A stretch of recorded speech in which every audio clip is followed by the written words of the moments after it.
So now we'll be going to learn about a new topic, system landscapes. What exactly is SAP system landscape? Landscape is the arrangement for the servers.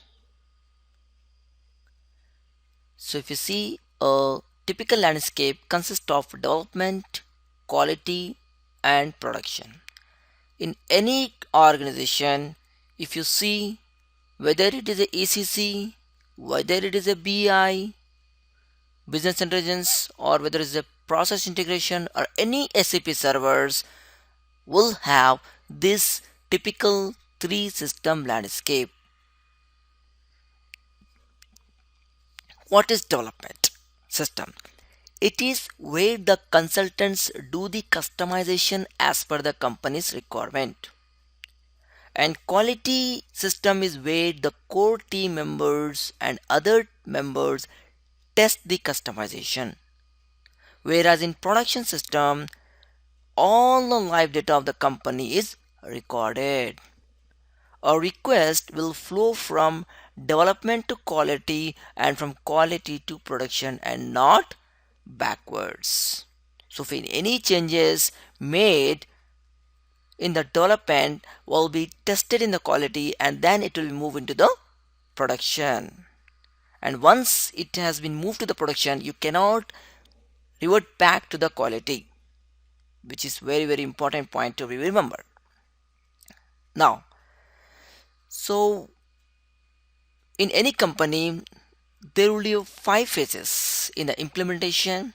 The first phase is the project planning, and the second phase is the blueprint. Third is the realization. Fourth phase is the final preparation, and the fifth phase is the go live. So, in the blueprint, which is in the second phase, all the requirements will be gathered which are needed before customizing anything in development system. So when blueprint is signed off, then the configuration is done in the development system and all the data is saved in workbench requests to be transferred to the production server. So there are two type of changes in development box. What are those two types of changes? One is a workbench change and second is customizing change. Workbench change is nothing but changes made to the default values provided by the SAP in the tables is called workbench change. And customizing change is a change which is totally new change in a system. Example, creating a new program or modifying structure of a program. So once the customization is done, then the data will be imported from development system to the quality system for testing, where the test team will start testing those objects. Once the testing is done successfully, then the objects will be moved to the production systems. This is how the typical three system works. Now, when I'm talking about single system landscape, what are the advantages and disadvantages? Let us see. So in a single system landscape, if you're keeping development, testing and production all on the same server, then what will happen? I'm like, if you see the disadvantages, changes to client independent or repository objects will affect the whole environment. The performance of the system affect all clients. You don't know where what you are customizing, and when you are testing, if any issue arises, you don't know whether it is correct or not, right? So production data is accessible from development and testing environment, which is very dangerous.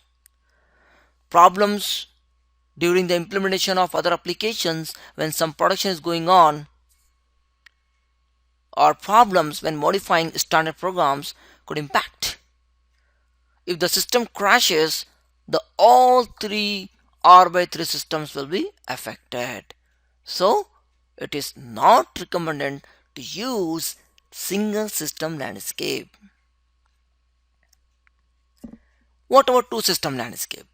For this case, development and quality testing done on same system but production on different system. Even though there are some disadvantages if we keep development and quality on one system. I mean, like, if any changes made in the quality, we don't know whether it has been changed in the development or in the quality. As we've seen, the advantages of this two system landscape is nothing but after the completion of the preparation phase, the parameters and programs can be transported from the development system to the production system. And minimal amount of hardware is investment. I mean, like, you're not investing one more hardware, right? So you're using only two hardware, one for development quality and another for production. What are the disadvantages? Recommended only for projects with a limited amount of ongoing development. No separate quality server for isolated testing. So most of the company won't use this kind of system landscape. Lastly but least is a three system landscape. In this case, development, quality, production take place on different system. The most recommended system in SAP. What are the advantages? The new development can start without affecting the production environment. Quality system allows for integration testing of developments before promoted to production. Production data is secure. Security will prevent access to sensitive data, and client settings will prevent the unauthorized changing of data. And one more advantage, that production performance is not affected by other clients. There is only one production client, right? And lastly, client independent customizing testing can occur without conflicts because it is on the separate system. But what are the disadvantages? That it increases the hardware cost and it requires increased system administration and change management activities. Before I conclude this session, I want you all to remember some points, that in each box there will be a system identification which is represented by three characters. As we have seen, like, the development is indicated by DEV, whereas quality is indicated by QAS. Similarly, production is indicated by PRD, right? So in any company, like, if you go, you will find the system identification where you are going to log on with those information.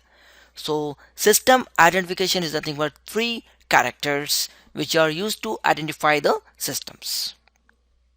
And another important point is that in production box we have only one client.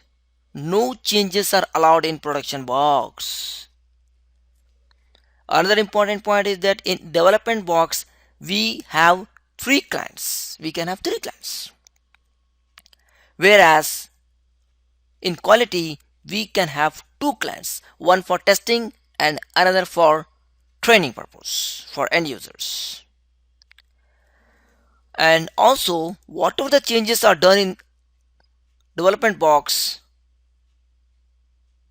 should be done in the development box only. You cannot do any development customization in any other system. And only testing is done in the quality box. And one more important point, that changes done in development box should be moved to quality box and get tested and finally it is transformed to the production box, so that end user have access to only production box and very few end users will have access to separate training box.